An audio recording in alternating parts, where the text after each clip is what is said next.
Hello. Hello. Hi, everybody.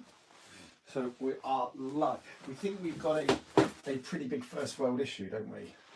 What do you do when Mark Zuckerberg's world comes crashing down and Yes. crashes the world of social media? What do you do, Alan? What do you do? Talking of what do you do, I was at Bewley National Motor Museum today and they had a Chitty Chitty Bang Bang display. What's that got to do with the fact that What Facebook? would you do? Isn't that the Doll in a Box song? Instagram and Facebook has apparently crashed, and we don't know what to do. So we have lots of notifications going out for everyone to come and join us this evening, and we don't think anyone's going to come. So Yes, so my whole host of scheduled posts of we're live now, we don't think any of them are in, but we are live on YouTube. The public can see us. Nice looking quality photo with sound. Yes. Loving life. Oh, the ongoing woes of me and my tech issues. The problem is I'm a bit of a tech perfectionist, so I want everything to be as good as it can be for the tech we have, and I keep having ridiculous errors, don't I? Anyhow, back to the Emma, hello Emma. Welcome, Hello. welcome along, Emma. You seem to have made it through the barricade. Who sang that? John Barrowman. You seem to have made it through. The issue is that the issues that are Facebook, Instagram. I couldn't even get on Twitter a minute ago, which is a completely separate company. It's not the same. No, it's not. Yeah. So if you're not watching live, don't forget we always love a little thumbs up, and if you'd like to subscribe to our channel, you can do so by clicking the button kind of around here where my finger is wobbling right now. That'd be amazing. Yeah. Alan, how's the week been? I've had a fab week. We've had a fab week, haven't we? So we've done loads. This has been a really busy week. Well, I started on the hen do. Oh yeah, you had a hen do. Well, I wasn't. Yeah, okay. You had a hen do. I was with the kids. I had a fantastic couple of days with the kids while you were away. Good quality time.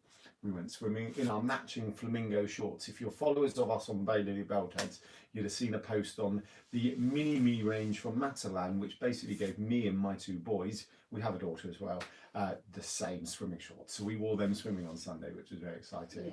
And I was on a hen do. My dear friend Claire is getting married next month, isn't it? April. Wow, where's that time gone? Wow, that has gone out. You can really taste the grapefruit in this during the time. Yes, Yeah. yes, you can. And we went to Brighton for the weekend and had a great old time. It was very civilised, I think is the best phrase to use. Civilised for a hen do. I've been on some very raucous ones in the past, but we had an Airbnb in Brighton. We went to pottery. We learned how to throw a pot. Pottery on a hen do. And then we literally ate our body weight and more. Not even get that far because there's so much. We went to Chocky Wocky Doodah and had an afternoon tea at Chocky Wocky Doodah. There were 8 of us around this massive table. I kid you not, there were 60 slices of cake, not to mention chocolate brownies, tiffin cake, molten chocolate, Rocky Road, what else was there? Bowls of just chocolate buttons and stuff. I looked at it, felt physically sick, and then we boxed it up and took it home and ate it when we were home Yes, the the next kids day. had some, didn't they, as well, when you brought some back? It was awesome. Yeah. Oh, Emma, as you're online, I think you might have seen my message, but yes, I'll drop you an email in the next 48 hours and we'll get all that moving for you as you won last week. Yes. Don't forget as well, last week's competition we launched last week to win a one-to-one with myself and Alan. That is closing on Friday. So if you are looking to be in with a chance of winning a one-to-one via video link, discuss any part of your outdoor wedding plan, be it you might be at the start and looking for some guidance on where to start. You might be a few weeks away from the big day and just wanting to go through like your last minute plans, or you might be in the middle somewhere and really stuck on something. It's a really good, useful hour just to chat things through with a professional to see where you're at and how we can help you. So if you want to be in a chance, Alan's going to put the link in the description underneath this after we've finished. All you need to do is go onto the competition page, subscribe to us, and that's it. You'll be in with a chance on Friday. Yes, we will. And we've got another competition launching next. We've also got, what month is it?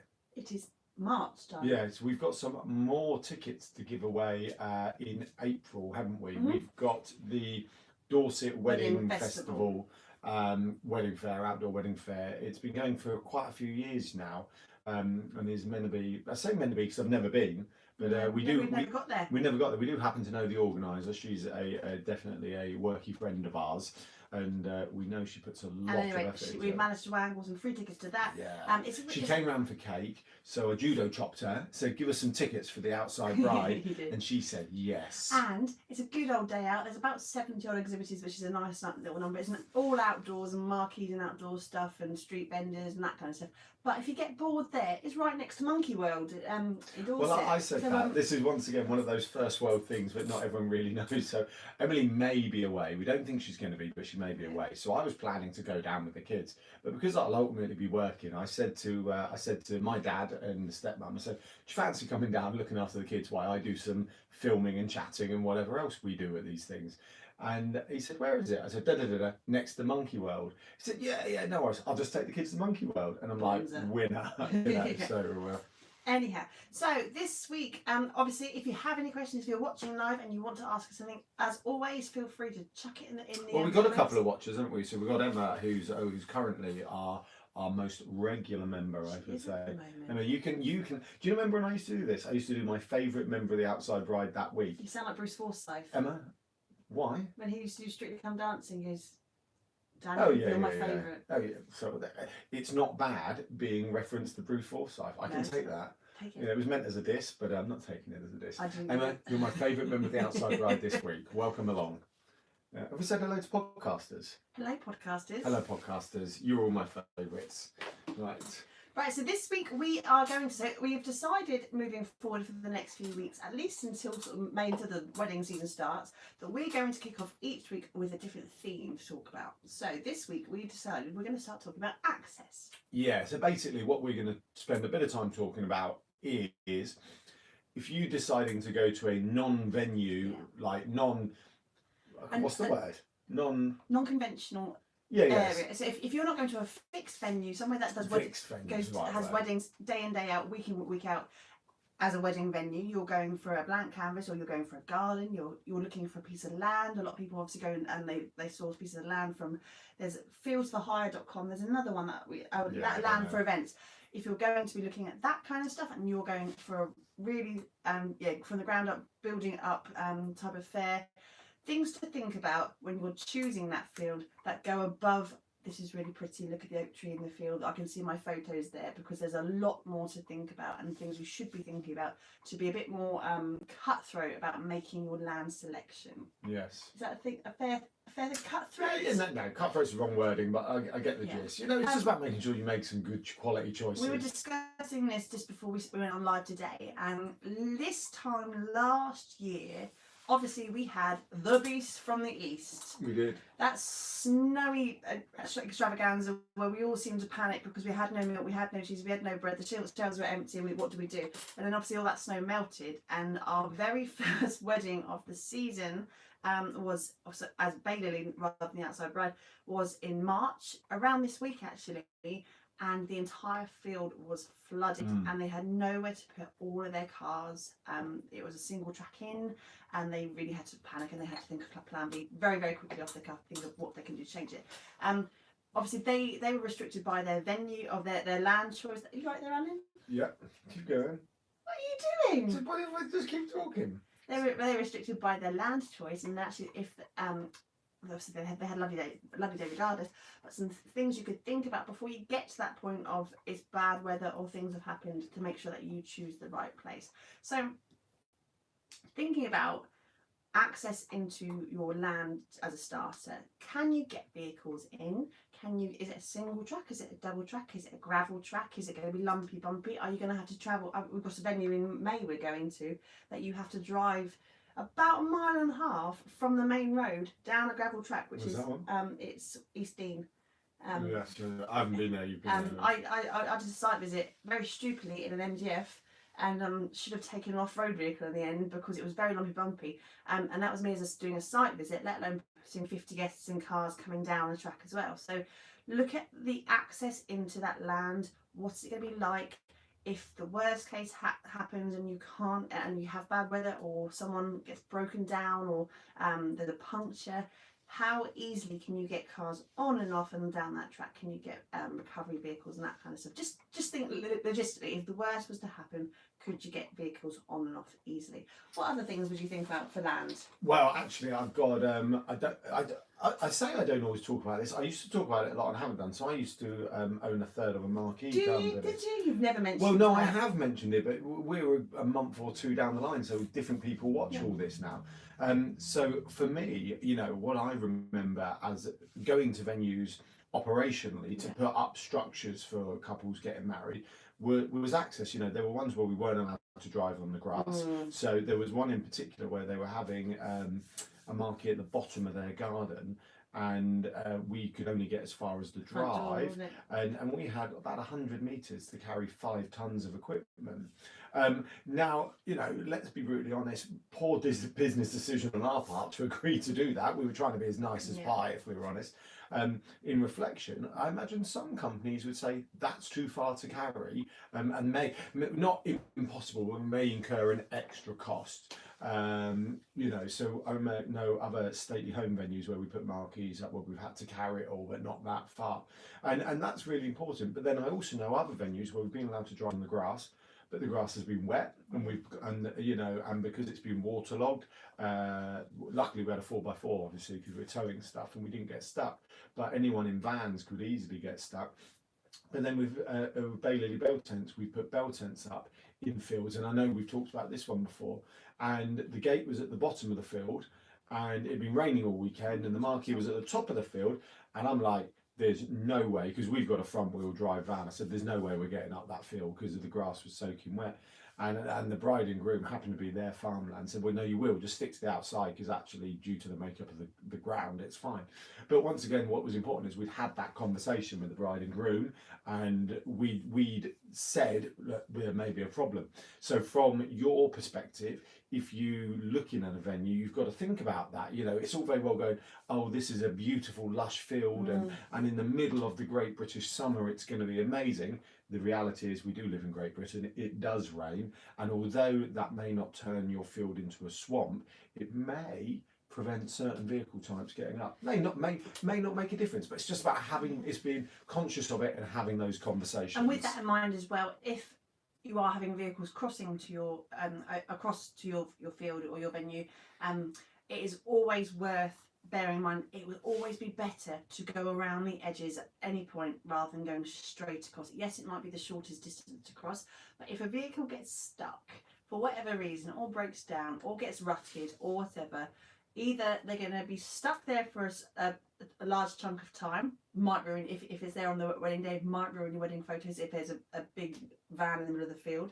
But also think about track marks. So you might be having drain footage, for example. You might be having more. Oh yeah, we talked about that. Actually, it was that example we talked about was tracks in the wet grass. Wasn't Every it? single vehicle that crosses any grass space will make tracks. And if you have 3 vehicles going back to back behind each other, they're going to make deeper tracks. And Well, all you've you're got to going to think, do, you've got your florist, your photographer, your caterer, 2 vehicles, you know, your structure company, 2 vehicles. All of a sudden, you're at 10 vehicles of suppliers, not including, you know, your family and your guests, all putting lines in the field. Now, if you're me, now granted, look, not everyone's going to give a monkeys about this, but I would be going, I don't want all that in my pictures. So once again, as like Emily said, is having that so route round. your shorter distance might be great for getting people from A to B, but actually going from A to B to C, going around the edge of your space, will aesthetically look better for everybody. And also, if there's any issues there, closer to, or maybe gateways as well. Yes. So we actually have a question. Oh, is it Emma? Yeah, it's Thanks, Emma. Emma. Emma, do we need to have an electrician to sort out our generator, or is it a case of plug everything and Bob's your uncle? No, you should be able to, if whoever's hiring your generator, sorry, I'll shush. Yeah. Who's the expert on generators? No, go on. You finish that, and then I'll tell you if you're It all right or not. depends on where you are hiring your generator from, and if that is being delivered to you, or you are going and collecting it and going it from, I don't know, like a hardware store. You can hire. Is it not a hardware store? What are they when you go to like? Oh, shush. Right.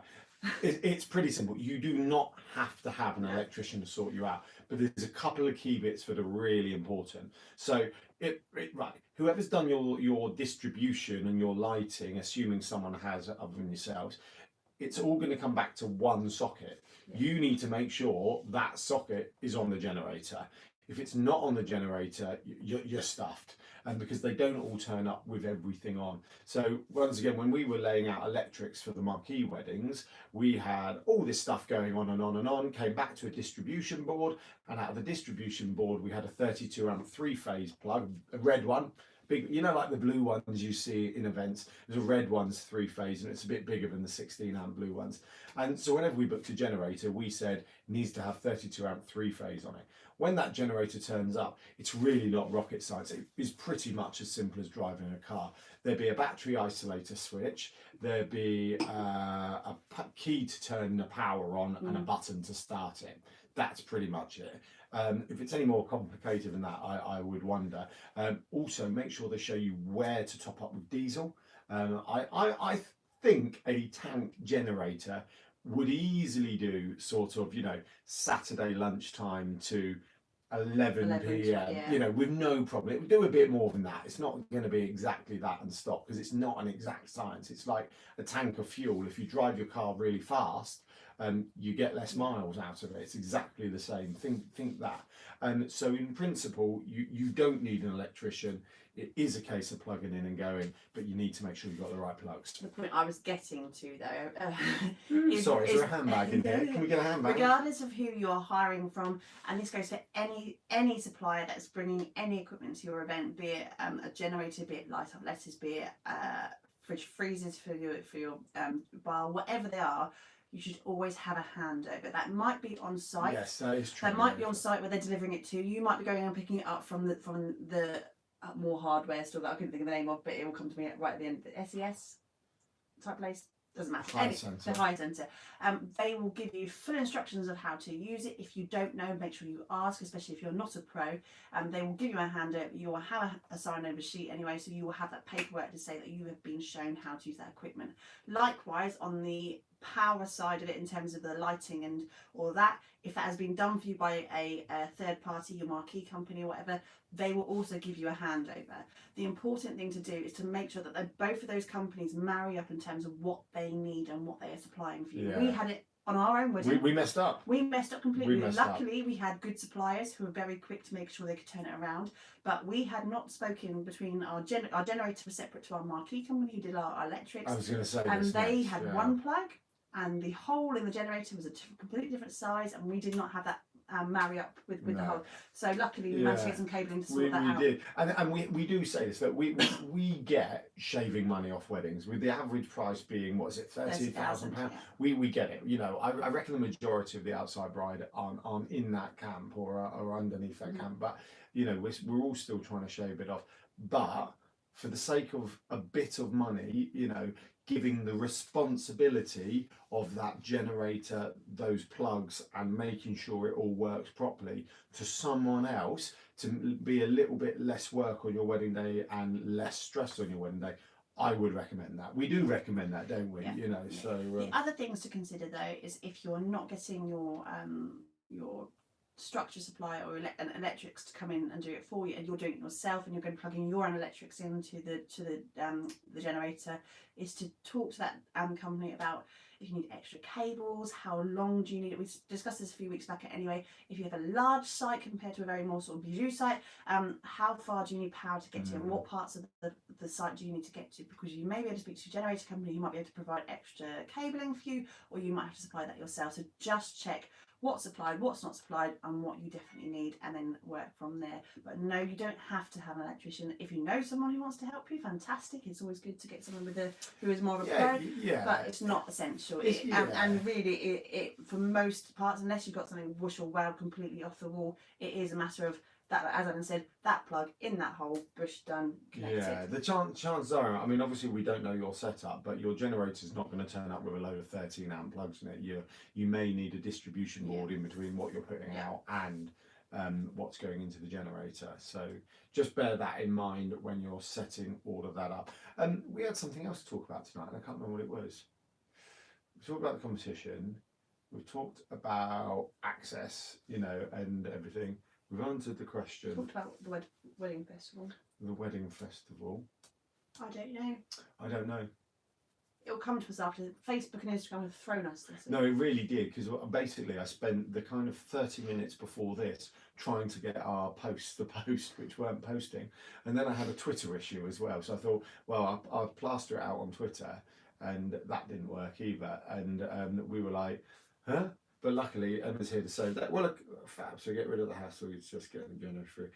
Yeah, actually, Emma, we do. Can you read the question out loud? Sorry, Emma says, fab, so to get rid of the hassle, you'd suggest getting the generator through our TP company. Yeah, Yes. we would. We recognise that by doing that, you're asking us less questions, which obviously we love answering questions, we genuinely do. But we do, because it will make your day easier. Your TP company should, your structure company, because we have to say that because they're all different, should be able to help with all of that. And they're not going to, then it's their responsibility to make sure it marries up. It's their responsibility to make sure the distribution's laid out in your TP properly.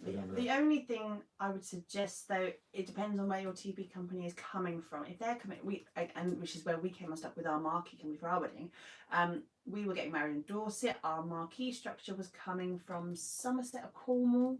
Yeah. It was coming from further afield, and they could have supplied us. We like to keep it complicated, don't we? We do.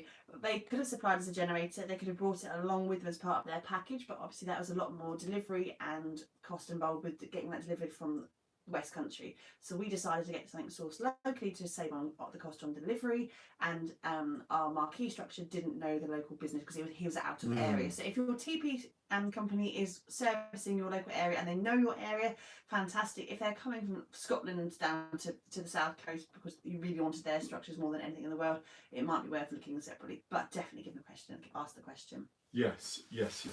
But then, we like to say, we also recognise people, budgets, and everything else. So yeah, that is. I've gone blank. I've absolutely gone blank. I mean, obviously we can keep waffling.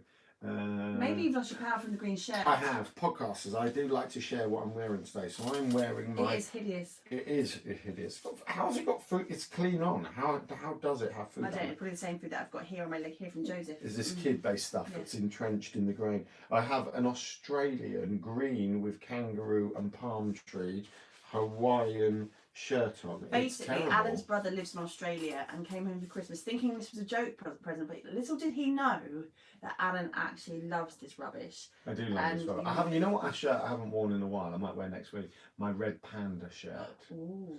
Well, the thing was, it's on the snug side, and Christmas was a generous Christmas for us, food-wise and drink-wise. But however, I do seem to have shaved a couple of kilograms off, so I'm hoping it might fit. And of course, as always, if you haven't checked out this week's blog, we've got loads on there this week. Today was an amazing destination wedding planning piece written by Olivia dos Santos from Portugal. Yes. So if you're looking at getting married abroad, we'd always love to speak to you as well. Yeah. And what? Sorry, Emma's just put in the group, in the chat, not the group, sorry, in the video chat. Great, thank you. That's the one thing been scaring me. I'm sure it's not. That seems pretty daunting. That's pretty. That's a pretty. Common? No, not common. But that was not the like. Yes, you're organising an event in a field, in inverted commas, somewhere random, outdoors, where you need to bring everything in. For the majority of us, Emma, we've never done that before. I mean, we've done it before. That's why we're here and we're sharing that. But for the majority of the brides in the outside bride and couples in the outside bride, they've never done it before. So yeah, it is daunting, isn't it? And that is genuinely why we do this. Yeah, 100%. We've had so many brides from the last few years in various different guises and stuff who, like Alan said, you're not event planners. This is not what you do for a living. And but it's no different to. You know, I'm trying to think.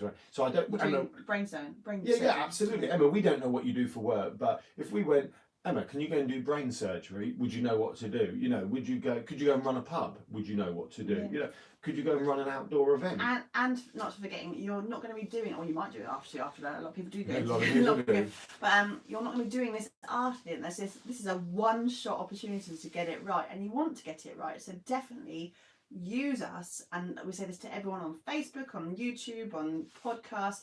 Use us and our expertise to ask us anything. We've had questions from what lighting do you suggest, or how much bunting do I need? Exactly. How many meters of bunting do you actually need to fill a market? We on an Ask an Expert, a good few months back now, we were showing the difference between pom-poms and paper lanterns, and Never use paper pom-poms. never use pom-poms. Always have paper lanterns. So yeah, that is why we're here. Use us as a Sorry, sounder. You can use paper pom. It's okay. No, they're horrific. We're banning them. I might go on Amazon and buy every paper pom-pom. For anyone who ever. doesn't know, we had a wedding. Do I need to share the pom-pom video? We might have to reshare. That was quite amusing. Yeah. We were at a friend's wedding a couple of years back, and the day before the wedding, when they were in the storm that is getting ready, and realizing that actually the whole day goes really, really quickly, and we have not done half of the marquee.